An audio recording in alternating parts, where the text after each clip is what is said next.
बेटा, तुम्हारी हैसियत के डीजे वाले रोज हमारे यहाँ ये पूछने आते हैं कि इस बार मेले में कौन सा स्पीकर बजाएं।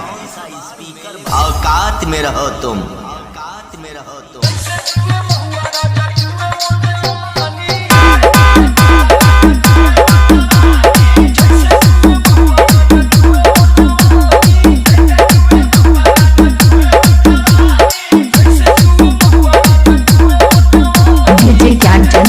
रेवतीगंज बाजार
रेवतीगंज बाजार, अयोध्या, फैजाबाद।